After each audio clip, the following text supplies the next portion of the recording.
बहुत सिंपल है। तो बहुत सिंपल है कि आईपीओ आ चुका था। हम्म, आप लोगों ने अप्लाई भी कर दिया था, आप लोगों को अलॉट भी हो चुके हैं और अब शेयर्स की प्राइसेस धूम मचा रहे हैं। ठीक है, तो ठीक है, अब आगे की बात करते हैं। एक डाउट आप लोगों के मन में आ रहा होगा कि जब आईपीओ आता है तो उसके साथ एक प्राइस रेंज होती है कि एक तो लॉट होता है, जो मैंने प्रीवियस लेक्चर में बताया कि लॉट होता है। फॉर एग्जांपल उसमें होता है you have to buy 2000 shares, 200 shares. ठीक है, 200 शेयर्स का एक लॉट है। प्राइस बैंड होती है 100 से 150, ठीक है, रुपीज़। अब मैंने आपको बताया था कि कोशिश क्या करो कि इसी ये जो सबसे आखिरी वाला प्राइस होता है इसी पे ही अप्लाई कर दिया करो आईपीओ, तो there are maximum chances that you will get the IPO. But doubt ये आता है कि यार ये रेंज क्या है, व्हाट इज़ दिस रेंज, और क्या ये पॉसिबल है कि ये शेयर जब आईपीओ आए तो ये 125 पे है, 130 पे है, तो क्या जो मैंने 150 रुपये के हिसाब से परचेज़ किया था, तो you are getting my point, what do I want to say. देखो सीधा मुद्दे पे आता हूँ। देखो 200 शेयर है, मतलब लॉट साइज़ है। आपको मैंने बोला कि इतने पे अप्लाई कर देना, जस्ट एग्जांपल दे रहा हूँ, इतने पे अप्लाई कर देना और आपको चांसेस है कि मिल जाएगा। लॉटरी सिस्टम होती है, वो भी बताया था कैसे लॉटरी सिस्टम होती है, वो भी बताया था प्रीवियस लेक्चर में। मान लो ये पेन है, हम्म, ये पेन है, मैं अपना पेन बेचना चाहता हूँ। मुझे लगा 5-10 लोग आएंगे, पर हुआ क्या, लाखों की संख्या में लोग आ गए कि हमें आपका पेन चाहिए। मैंने सोचा था कि मैं इस पेन का प्राइस लगाऊंगा 100 रुपये, पर क्योंकि लाखों की भीड़ आ गई और सबको चाहिए पेन, तो जो मैक्सिमम बोली निकल के आई वो निकल के आई कि हम इसके 200 रुपये दे देंगे। तो क्या अब ये पेन जो मैंने सोचा था कि मैं 100 रुपये का दूंगा, तो क्या अब मैं इसको 100 रुपये का दूंगा? नहीं, अब मैं इसको 200 रुपये का ही दूंगा ना, अदरवाइज मैं मूर्ख हूँ। सेम खेला ये है, कंपनी ने लॉट साइज निकाला और ये किया। ठीक है, आपने देखा this is oversubscribed, company ने भी देखा, आपने भी देखा, as an investor, as a IPO आपको लेना है तो आपने देखा दिस इज ओवर सब्सक्राइब। ये बताता हूँ बाद में, अभी कंफ्यूज मत होना। पहले ये समझ लो कि क्यों इस प्राइस पे ही अक्सर अलॉटमेंट होती है, क्योंकि शेयर से तो ओवर सब्सक्राइब्ड है, मतलब कई लोग खड़े हैं लेने के लिए। और ये ओवर सब्सक्राइब कैसे देखते हैं वो भी बता चुका हूँ प्रीवियस लेक्चर में, तो कंफ्यूज मत होना। अब ये ओवर सब्सक्राइब की वजह से ये प्राइस हमेशा लास्ट मैक्सिमम प्राइस पे ही आके लिस्टिंग होती है। अब क्वेश्चन ये आता है कि ये तो सर आपकी बात समझ में आ गई, ये तो मेरे को आपकी बात समझ में आ गई, तो क्या आपको लॉस नहीं हुआ? क्यों? क्योंकि आपने खुद ही प्रीवियस लेक्चर में बताया है कि जब ओवर सब्सक्राइब्ड होता है तो देर आर मैक्सिमम चांसेस कि जब लिस्टिंग होगी, जब लिस्टिंग की डेट आएगी तो प्राइस ऊपर ही जाएगा। तो आप तो लॉस में हुए, क्योंकि आपका जो शेयर बिका वो 150 के हिसाब से बिका। जिसको आपका शेयर मिला वो 150 के हिसाब से मिला, क्योंकि उसने 150 के हिसाब से अप्लाई किया था, उसको तो आईपीओ मिल गया। अब जब वो बेचेगा, जिस दिन लिस्टिंग होगी, जब वो उसको बेचेगा, क्योंकि आपका प्राइस अब हो गया 200 रुपये, 250, मान लो 250 हो गए, वो उसको 250 का बेचेगा। मतलब जो 200 शेयर उसने आपसे 150 रुपये में लिए, अब वो उन 200 शेयर को 250 रुपये के हिसाब से बेच रहा है। वो एक शेयर पे 100 रुपये कमा रहा है और आपको तो सिर्फ 150 रुपये ही मिला एक शेयर का। तो वो फ़ायदे में है कि आप फ़ायदे में हो? मैंने कहा बिल्कुल यू आर राइट, वो फ़ायदे में है, मैं भी फ़ायदे में हूँ। पता है क्यों? क्योंकि मैंने जो शेयर निकाला मार्केट में, अभी कितना निकाला मैंने, अगर प्रीवियस लेक्चर देखते हुए आए हो तो मैंने अभी तक कितने शेयर निकाले हैं। टेक्निकली मैं आगे जाके एफपीओ पे निकाल सकता हूँ, फॉलो ऑन पब्लिक ऑफर, ऐसे करके और भी टर्म्स होती हैं। ठीक है, मान लो एफपीओ, अब जो एफपीओ आएगा ना वो इस प्राइस पे नहीं आएगा, ना ना ना ना ना, बताओ किस प्राइस पे आएगा? जो प्राइस अब बायर ने सेट कर दिया, प्राइस हमेशा बायर ही सेट करता है, कंफ्यूज मत होना। आज हम वही समझेंगे, why do stock market prices fluctuate. ठीक है, तो अब जो मेरा एफ आएगा, जब अगली अगली बार जब मैं अपनी अगली हिस्सेदारी निकालूंगा ना, जब अगली हिस्सेदारी जब मैं अगले 10% शेयर, 20% शेयर निकालूंगा ना, तो वो इस प्राइस पे निकलेंगे, या फिर उस समय जो भी प्राइसेस मार्केट में चल रही होंगी। ठीक है, for example Zomato, Zomato is the best example to give. Zomato आज वो टॉप 30 कंपनीज में आती है। हम्म, आज तक उसके प्राइसेस बढ़े ही हैं, घटे नहीं हैं जब से लिस्टिंग हुई है। ठीक है, तो ऐसे समझो, हर बार ये पता है मैंने ये वाला पॉइंट क्यों बोला है, क्योंकि मैंने प्रीवियस लेक्चर में एक बात बताई थी कि मान लो आपको आईपीओ मिल गया, तो आपने मुझसे पूछा कि तो मैं क्या, सर आईपीओ तो मिल गया तो क्या करूँ, मैंने बोला बैंड बाजा बजाओ। तो आपने बोला क्या आप फालतू की बात कर रहे हो, मैंने बोला देखो आईपीओ तो मिल गया, अब देर आर टू वेज, या तो आप उस आईपीओ को होल्ड करके रखो कि यार मैं इसको होल्ड करके रखता हूँ, मैं इसको, अब ये शेयर के प्राइसेस ऊपर ही जाएंगे नीचे तो आएंगे नहीं। फॉर एग्जांपल आपने जोमेटो का शेयर आईपीओ में ले लिया था, आपने 2000 शेयर ले लिए थे, आपको ताकि नहीं यार आगे जाके ना इसका भविष्य उज्जवल है, इसके प्राइसेस बढ़ते ही जाएंगे, तो सीधी सी बात है जिस दिन लिस्टिंग होगी आप उस दिन नहीं बेचोगे, नहीं बेचोगे उस दिन आप। आपको पता है क्योंकि आप विश्वास है कि ये बढ़ेगा। ठीक है, पेटीएम के साथ क्या हुआ जो मैंने प्रीवियस लेक्चर में बताया, लिस्टिंग हुई प्राइस नीचे, आज तक रिकवरी नहीं हुआ, प्राइस नीचे ही है। आज भी कुछ लोग जो मेरी तरह गरीब हैं वो ये सोच के बैठे हैं कल को इसका प्राइस उठेगा तो मैं इस शेयर को बेचूंगा, अदरवाइज मैं इसको रखा रहूँगा।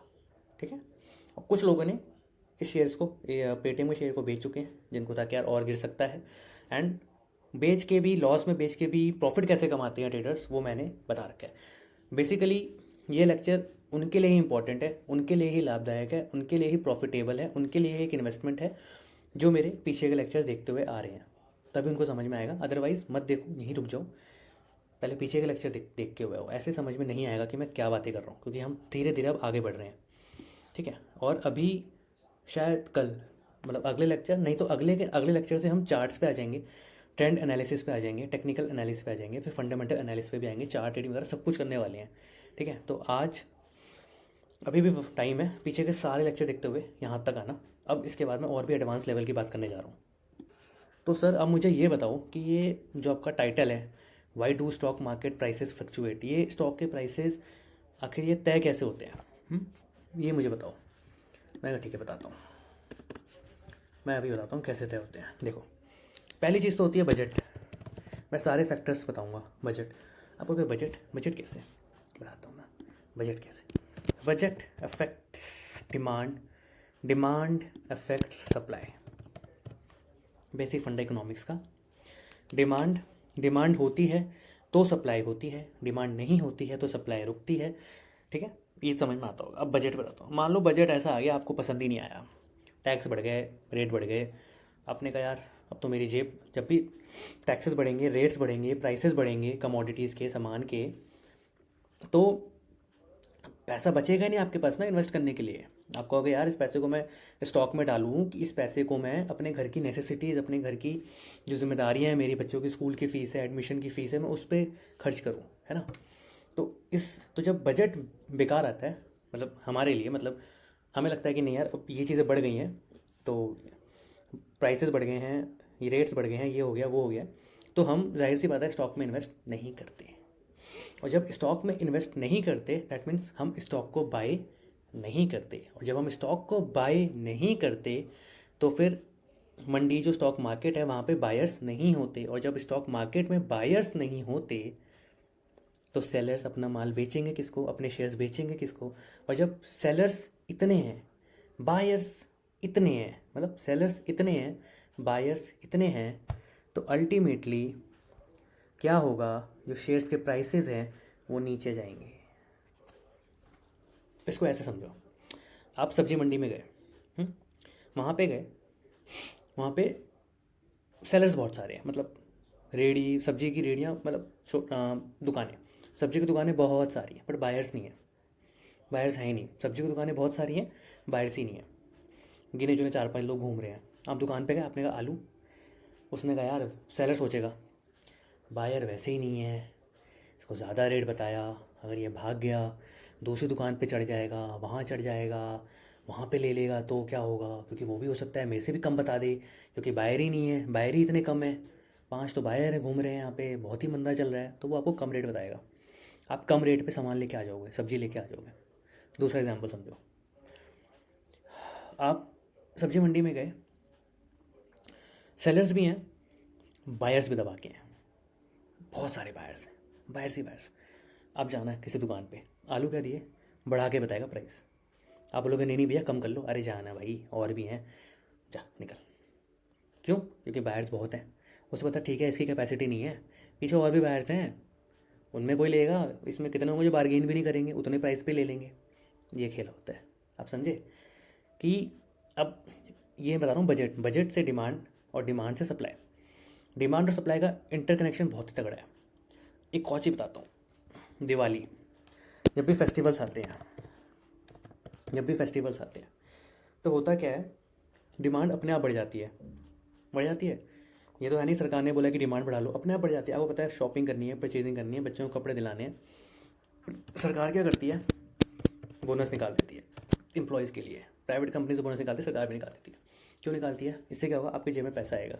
आप जहाँ अपने बच्चे को एक शर्ट दिलाने वाले थे, अब आप उसको एक पैंट और एक शर्ट दोनों दिलाओगे कि भाई ठीक है पैसा है, इसको खर्च करते हैं। जब खर्च करोगे तो, मैं एक एग्जांपल समझा रहा हूँ, जब खर्च करोगे कपड़े लेने में, तो कपड़े की जो दुकान है उनको इंडिकेटर जाएगा कि भाई डिमांड बढ़ रही है कपड़ों की। पीछे जो होलसेलर बैठे हैं उनको बताया जाए, फिर होलसेलर क्या करेंगे, एक्स्ट्रा टाइम लगाएंगे वर्कर से, उनसे काम करवाएंगे, उनको एक्स्ट्रा पैसे देंगे, ठीक है, ताकि माल जल्दी जल्दी बने, बल्क में बने। तो हुआ क्या, इस बोनस से या इस बजट से, अगर पॉजिटिव बजट आया, रेट्स कम हुए हैं, आपके जेब में पैसा बचेगा। जब जेब में पैसा बचेगा, आप डिमांड बढ़ाओगे, जब डिमांड बढ़ाओगे तो सप्लाई बढ़ेगी, सप्लाई बढ़ेगी तो वहाँ पे जो मजदूर काम कर रहे हैं उनकी जेब में ही पैसा आएगा। जब उनकी जेब में भी पैसा आएगा तो वो भी जब पैसा बचाएंगे तो वो भी फिर स्टॉक मार्केट में जाएंगे, जब पैसा बचेगा। ये मैं स्टॉक मार्केट के सेंस में समझा रहा हूँ, इसलिए सिर्फ स्टॉक मार्केट की बात ही कर रहा हूँ, ठीक है। समझाने के लिए, एक बहुत सिंपल टर्म्स में समझाने के लिए मैं सारी बातें कर रहा हूँ, ठीक है। तो इधर उधर की बात दिमाग में मत लाना, ठीक है। अगली चीज़, बजट बता दिया। एक बहुत बड़ी चीज़ होती है, बहुत बड़ी चीज़, जिससे प्राइसेस में बहुत तगड़ा इम्पैक्ट आता है, ट्रेडर्स सेंटीमेंट। ट्रेडर सेंटीमेंट क्या होता है, इसको ऐसे समझो, अभी जो दिलजीत जो दोसांझ का जो आया था, इल्यूमिनाटी करके जो भी आया था, बड़ी भीड़ लगी थी भाई साहब, बैरिकेड तोड़ के लोग आ रहे हैं, टिकट्स बिक रही हैं भाई, लाइन लगी पड़ी है भाई। मेरे को तो समझ ही नहीं आया। मेरे को तो ऐसा लगता है कि हम लोग जो अपना दिमाग है ना, वो तो किराए पे देख के बैठते हैं, मेरे को तो ऐसा लगता है। तो भाई इतनी महंगी महंगी टिकटें खरीदते हैं भाई, स्पेंट, भाई तुम क्या जानो ये वो, बस फालतू के लॉजिक्स। अरे भाई, दिलजीत दोसांझ के जो ये ऐसा बना हुआ था, मैं उसके खिलाफ नहीं हूँ, मैं एक एग्जाम्पल ट्रेडर सेंटीमेंट समझाना चाहता हूँ। देखो, उससे ज़्यादा गाने तो आपने हनी सिंह के सुन लिए होंगे मेरे भाई, सोनू निगम सुन लिया होगा, उससे ज़्यादा आपने ये सुन लिया होगा, कुमार सानू, ये सब, ठीक है। वो अपना आया ला ला ला ला करके, ऐसे ऐसे करके पता नहीं क्या करते हुए आया, ओ ये भाई, ओ भाई, ओ ये भाई क्या है ये सब, मतलब पागल हो चुके हो क्या भाई? जो पैसा बच रहा है उसको इन्वेस्ट करो यार, रिटर्न्स कमाओ, उस पर पैसा बढ़ाओ।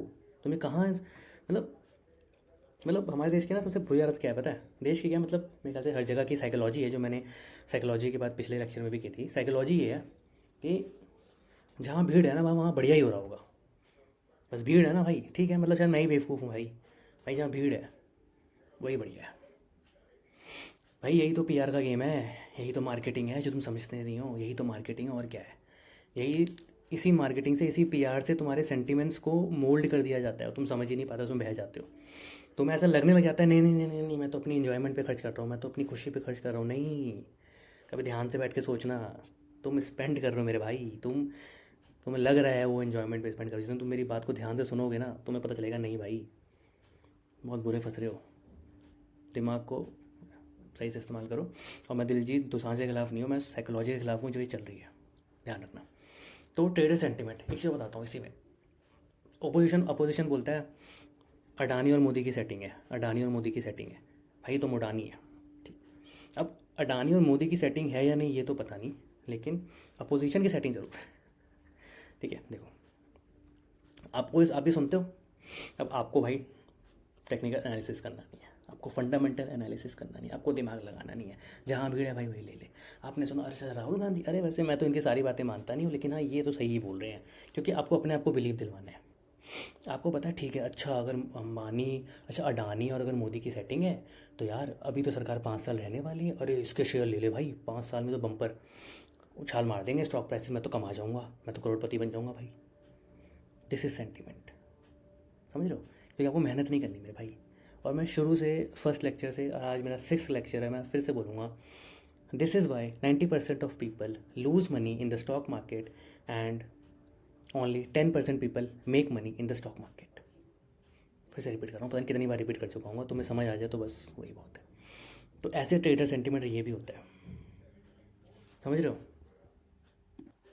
अब आपके मन में क्वेश्चन आ रहा होगा, सर आप तो बहुत बड़े ज्ञानी बन रहे हो, बहुत बड़े ज्ञाता बन रहे हो, तो भाई आप ही बता दो मैं कैसे पता लगाऊं कि भाई कि ये शेयर की जो वैल्यू है ये सही है या नहीं, या ये मैं सेंटीमेंट से प्रभावित ना हूँ, मेरा ये सेंटीमेंट पे असर ना है, साइकोलॉजी पे असर ना है, मैं इस मार्केटिंग गेम में ना फंसूँ, इस पीआर के गेम में ना फंसूँ, मैं खुद से एनालाइज कर पाऊँ। अरे भाई मेरी बात सुनो, मैं आपको बोलता हूँ मेरी वर्ड्स निकालो, मेरी वर्ड्स निकालो। कैसे निकालोगे? सर आपके पास घर कितने हैं, आपके पास गाड़ियाँ कितनी हैं, आपके पास ये ऑफिस कितने हैं, ये सब करके आप मेरी वर्ड्स निकाल लोगे, यही तो करोगे और क्या। प्रॉपर्टीज़ देख लोगे, वेल्थ देख लोगे, अकाउंट में इतना पैसा है आपके, खत्म। मैं आपकी ये थोड़ी बहुत ब्रांड वैल्यू है, ये खत्म, ये आपकी वर्थ है। मैंने बोला विराट कोहली की निकालो, विराट कोहली, ये घर है, ये गाड़ी है, ये प्रॉपर्टी है, ये है, ये है, ये इसके एंडोर्समेंट्स हैं, तो सर ये वैल्यू है। मैंने कहा अडानी की निकालो, निकालो वैल्यू। अरे सर ये कैसे निकालूंगा? देखो, मान लो आपको अडानी पोर्ट का शेयर लेना है, आपको अडानी पोर्ट का शेयर लेना है, कुछ नहीं करना, अच्छा टोटल पोर्ट निकाल लो कितने हैं इसके, गूगल में मिल जाएगा। इनकी प्राइसेस क्या है, आता है सब गूगल में भाई, इतने हज़ार करोड़ के पोर्ट्स हैं, ये है वो, इतने में सौदा हुआ, इतने में डील हुई, सब आता है। दिमाग तो लगाओ, पैसा कमाना है, दिमाग तो लगाना पड़ेगा मेरे भाई, घर बैठ के तो रोटी नहीं मिलेगी। ठीक है, तो आपने निकाला ये पोर्ट है, ये वैल्यू है, इस बंदे ने इतने शेयर निकाले हुए हैं, 1 लाख शेयर निकाले हुए हैं 5,000 रुपये के, अरे इसने तो 500 करोड़ के तो शेयर निकाले हुए हैं, इतनी तो वैल्यू नहीं है। ऐसा हो गया ना। हिंडनबर्ग ने क्या कहा था, हिंडनबर्ग ने क्या कहा था कि भाई इतने तो वैल्यू नहीं जितनी लोगों ने इसकी वैल्यू लगा रखी है, उसने यही तो बोला था। और हुआ क्या, मार्केट थुम नीचे आ गया। क्यों भाई, हमारे पास तो बुद्धि है नहीं, हम तो कुछ एनालिसिस करते नहीं, इसने बोला ऐसा ही बोला होगा, क्योंकि हमें तो कुछ पता नहीं, हम तो कुछ करते नहीं ना, हम तो एनालिसिस करते नहीं है, तो इसने बोला ऐसा ही बोला होगा। आज जोमेटो का सीन देखो, जोमेटो टॉप 30 कंपनीज़ में है, स्टार्टिंग मैंने बताया टॉप 30 कंपनीज़ में, खुद का कोई प्रोडक्ट नहीं है, खुद के कोई होटल्स नहीं है, खुद का खाना नहीं बनता, खुद का कुछ नहीं है, बस दीपेंद्र को दे दो। दीपेंद्र, अच्छा दीपेंद्र कपिल शर्मा में आया था, हाँ फिर तो सब बढ़िया ही चल रहा होगा। अच्छा मैक्सिकन थी गर्लफ्रेंड या वाइफ जो भी है, अच्छा फिर तो बढ़िया चल रहा होगा। अच्छा दीपेंद्र वहाँ दिखा, अरे वाह क्या पता बढ़िया ही चल रहा होगा, भाई ले ले, टॉप 30 कंपनीज़ में आ चुकी है। और बबल है क्या मुझे नहीं पता, मैं ये सब आरोप किसी पर नहीं लगा रहा, मैं आपको सोचने के लिए मजबूर कर रहा हूँ कि आप सोचो, अपनी साइकोलॉजी को चेंज करो, उसको सोचो, सोचो उसको, दिमाग लगाओ। अब साइकोलॉजी से मुझे एक बात और याद आई, सुनो। डोनाल्ड ट्रंप पे एक पॉर्न स्टार ने, पॉर्न स्टार जानते होगे, इस जगत में रह रहे हो तो जानते होगे, ठीक है, एक पॉर्न स्टार ने डोनाल्ड ट्रंप पे यह आरोप लगाया कि इसने मेरे साथ यौन संबंध बनाया और इसके बाद इसने मुझे मुंह बंद करने के मेरे को पैसे दिए। उसके बाद भी उस देश के लोगों ने उसको राष्ट्रपति बना दिया। ये साइकोलॉजिकल बात कर रहा हूँ मैं। और हमारे यहाँ पे अगर कोई लड़की ये आरोप भी लगा देना कि इसने मुझे छेड़ा, उसका तो भाई साहब करियर ख़त्म। उन लोगों ने उसे राष्ट्रपति क्यों बनाया डोनाल्ड ट्रंप को, पता है कि भाई ठीक है तेरी पर्सनल लाइफ है, मुझे क्या, तू आदमी बढ़िया है, तू अमेरिका के बारे में सोचता है बस, मेरे को तो देश है मतलब, तू अमेरिका के बारे में सोचता है ना। अब मेरी बात को ये मत सोचना कि ये बंदा गलत चीज़ का, भाई मैं तुम्हारी साइकोलॉजी पे चैलेंज करने आया हूँ, ख़त्म कहानी। मैं तुम्हारी साइकोलॉजी को चैलेंज करना चाहता हूँ बस। तुम सोचना शुरू कर दो, तुम सोचना शुरू कर दो बस, मुझे और मतलब ही नहीं है। भाई तेरी बात होगी पॉर्न स्टार से, मुझे क्या मतलब, तेरी पर्सनल लाइफ है, तू आदमी बढ़िया अमेरिका के बारे में सोचता है, ले भाई तू राष्ट्रपति बन जा। अगर लॉन्ग टर्म खेला खेलना है तो इमोशंस को साइड में रख के, सेंटिमेंट्स को साइड में रख के ही स्टॉक मार्केट में निवेश करो। शॉर्ट टर्म खेला खेलना है, ठीक है, अपने आप को धोखा देते रहो। अब शार्क टैंक इंडिया की बात लो, शार्क टैंक इंडिया में जो बैठते हैं, अब एग्जाम्पल लेते हैं अमन गुप्ता। अब आप लोगों को लगता होगा यार इतने परसेंट ले रहे हैं, कंपनियों को करोड़ों रुपया दे रहे हैं, भाई तुम्हें नहीं पता, तुम वहाँ पे भी तुम्हारे सेंटिमेंट्स के साथ खेला जा रहा है।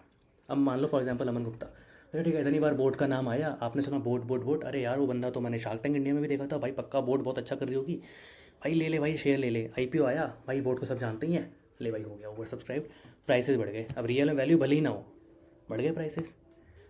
समझ रहे हो सेंटीमेंट्स कैसे, ये मार्केटिंग कैसे कैसे होती है, और तुम समझ भी नहीं पाओगे कि खेला हो, और खेला हो जाता है, तुम समझ भी नहीं पाते। अब जो मैंने इतना लंबा ये भाषण दिया है ना, अब इसको मैं तो कहूँगा डेली वीडियो खोल के सुनना, डेली सुनना, अपनी साइकोलॉजी को चेंज करो, डेली सुनना है इसको। इतना लंबा चौड़ा मैंने जो भाषण भाषण दिया है उसको समझना। तो सर आपने ज्ञान तो बहुत दे दिया, अब आप एक काम करो, मुझे ये बताओ कि इंट्राडे क्या होता है। इंट्राडे होता है कि आपने आज ही शेयर खरीदा, आज ही बेच दिया। स्विंग ट्रेडिंग क्या होता है? स्विंग ट्रेडिंग होता है आपने आज खरीदा, 3-4 दिन बाद बेचा। डिलीवरी क्या होता है? Delivery is long term. Long term मतलब आपने आज खरीदा, अब आपको नहीं पता आप बेचोगे कब, आपको नहीं पता, ठीक है। दिस इज़ लॉन्ग टर्म कि भाई अब ठीक है बेचेंगे, ठीक है बेचेंगे, नहीं बेचेंगे, पड़ा रह जाएगा, मैं मर मरा जाऊँगा, मेरे नॉमिनी को मिल जाएगा, बच्चों को मिल जाएगा। वो नॉमिनी अपने को भरना पड़ता है, डीमैट अकाउंट अप्लाई करते हो तो ध्यान रखना, भर देना, अदरवाइज़ आपके जाने के बाद शेयर का कुछ होगा नहीं। ऐसे एक बात याद आई वॉरेन बफे की। वॉरेन बफे कहते हैं कि भाई मैं तो शेयर बेचता ही नहीं, मैं तो सिर्फ खरीदता ही हूँ। आप कहोगे ठीक है सर, हाँ हाँ हाँ, बट सर वो कमाते कैसे हैं? मैं तो बेचूंगा नहीं तो कमाऊंगा कैसे? भाई डिविडेंड। वॉरेन बफे के एप्पल में शेयर्स हैं, इधर शेयर्स हैं, उधर शेयर्स हैं, सबका डिविडेंड आता है ना। डिविडेंड लाभांश मतलब कंपनी, आप शेयर्स खरीदने का मतलब आप उस कंपनी के मालिक हो। शेयर खरीदने का मतलब आप उस कंपनी के मालिक हो, तो मालिक को तो डिविडेंड आना ही चाहिए, समझ रहे हो? मालिक, कंपनी काम कर रही है, पैसा आप कमा रहे हो, दैट्स इट। ये समझना है। आप पार्टनर हो चाहे 4% के सही, जैसे कि मैंने अपनी सेकंड वीडियो में बताया था पुष्पा के फॉर्मूले से फाइनेंशियल पावर, वहाँ बताया था मैंने, पार्टनर बनना है चाहे 4% का ही सही। अब दूसरी बात पे आता हूँ मैं। एक होता है, अरे आजा मेरे भाई आजा, अच्छा अच्छा अच्छा अच्छा अच्छा अच्छा। एक होता है ग्रोथ इन्वेस्टर। इन्वेस्टर भी दो प्रकार के होते हैं, एक होता है ग्रोथ इन्वेस्टर, एक होता है वैल्यू इन्वेस्टर। वैल्यू इन्वेस्टर वही जो मैं बता रहा हूँ, जो बिल्कुल ना एनालिसिस करना, कुछ भी नहीं करना, ना फंडामेंटल ना टेक्निकल, कुछ भी नहीं, ना चार्ट देखना, ब्रांड वैल्यू बनी पड़ी है, जोमेटो भाई ले लो, बोट भाई ले लो, इतनी बार सुन लिया बस। ये होते हैं वैल्यू इन्वेस्टर जो मैक्सिमम लोग हैं। ग्रोथ इन्वेस्टर जो कंपनी की ग्रोथ में पैसा लगाता है। इसको ऐसे समझो, बॉम्बे स्टॉक एक्सचेंज में 4,000 कंपनीज़ हैं, नेशनल स्टॉक एक्सचेंज में लगभग 2,000, लगभग यहाँ 4,000 है, यहाँ पे 2,000 है। अक्सर लोग आप देखोगे ना बैंक निफ्टी में ट्रेड करते हैं। बैंक निफ्टी जानते हो? मतलब जितनी भी बैंक्स हैं उनको क्लब करके ग्रुप बना दिया शेयर्स का, भाई ये उसी में लोग ट्रेड करते रहते हैं। क्या पता है बैंक के शेयर्स है पूरे जीरो भी नहीं होंगे, इधर ऊपर भी नहीं होंगे, बीचों बीच वैल्यू रहेगी, उसी में खेलते रहते हैं। एफ एंड ओ, ये आगे जाकर बताऊंगा एफ एंड ओ क्या होता है, और ये फ्यूचर एंड ऑप्शंस क्या होता है, ठीक है। उसी में खेलते रहते हैं। ये बिल्कुल ऐसा समझो कि एक बड़ा सा ग्राउंड है, साइड में नेट लगा के आप लोग टक टक टक क्रिकेट खेल रहे हो बस, और पूरा ग्राउंड खाली पड़ा, टक टक टक बस छोटे एरिया में खेल रहे हो। दिस इज़ बैंक निफ्टी, उसी में खुश हो रहे हो, अरे वाह भाई वाह, मैं तो ट्रेड करता हूँ, मैं तो ट्रेडर हूँ। नहीं, तुम ट्रेडर हो ही नहीं, ठीक है। अब क्योंकि मेहनत तुम्हें करनी नहीं है, तुम्हें चार्जर कंपनी के बारे में जानना नहीं है, जो वहाँ 2,000 तुम्हें उनके बारे में जानना नहीं है, जो दुनिया करी है वो करना है, भीड़ तंत्र का हिस्सा बनना है। ऐसे तो स्टॉक मार्केट में फ़ायदा कभी होगा ही नहीं, कभी भी नहीं। सिर्फ पैसा गवाओगे जो 90% लोग गवा रहे हैं, तुम भी गवाओगे। इसीलिए मैंने ये कोर्स शुरू किया है। इसको देखो, परसों से, मतलब परसों मतलब कि ये जब इसके दूसरे लेक्चर से, इसके बाद से हम proper chart, technical analysis, trends को देखना, लो हाई, प्रॉपर वो बार समझना, कैंडल समझना, प्रॉपर समझेंगे। प्रॉपर देख के दिमाग में चलेगा, अच्छा भाई ये है, तो भाई ये प्राइस अब बढ़ने वाला है, अब घटने वाला है, ऐसे करके पूरा चलेगा दिमाग में। अब लास्ट बात बोल के अपनी बात को विराम देंगे, वो ये है कि एक क्वेश्चन जो अभी तक मैंने टैकल नहीं किया था, मैं आज बता देता हूँ कि मैं बॉम्बे स्टॉक एक्सचेंज में से शेयर्स लूँ या मैं नेशनल स्टॉक एक्सचेंज से शेयर्स लूँ। क्योंकि जब आप अपने वो उसमें देखोगे ना, जब भी आप शेयर्स वगैरह ले रहे होगे तो उसमें आता है BSE या NSE।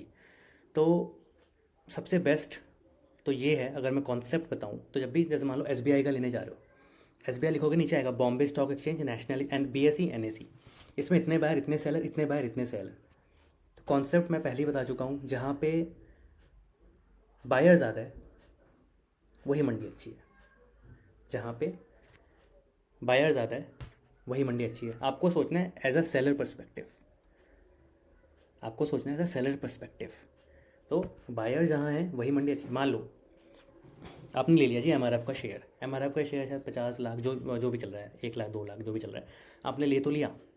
अब भाई यार ठीक है, इसकी आपने सुना भाई ये तो बहुत बढ़िया है, बहुत बढ़िया यही शेयर है, कभी नीचे जाएगा नहीं, आपने ले लिया। अब जब आपको बेचना पड़ा तो क्या बायर इजीली अवेलेबल हैं? अगर इजी अवेलेबल है तो ठीक है आप बेच सकते हो, बट अगर इजीली अवेलेबल हो ही ना तो एज अ सेलर आप लॉस में। समझे? इन्वेस्टमेंट वहीं करो जिसका बायर ऑलरेडी खड़ा है, जहाँ बायर नहीं उसकी वैल्यू कुछ नहीं। जैसे मैंने स्टार्टिंग में एग्जांपल से समझा दिया था सब्जी मंडी वाले, मैं दोबारा रिपीट नहीं करूँगा। इस वीडियो के स्टार्टिंग में समझाया था क्यों वो मंडी अच्छी होती है जहाँ पे बायर ज़्यादा होते हैं, क्योंकि वहीं पे सेलर को उसका मुँह मांगी रकम मिलती है। और आप एक सेलर है, क्योंकि आप स्टॉक मार्केट में पैसा कमाने आ रहे हो स्टॉक शेयर्स को बेच के, तो आप एक सेलर हो। इस उससे समझना, तब समझ जाओगे। तो tata bye bye, see you. Next lecture में हम बात करेंगे डेरिवेटिव्स पे।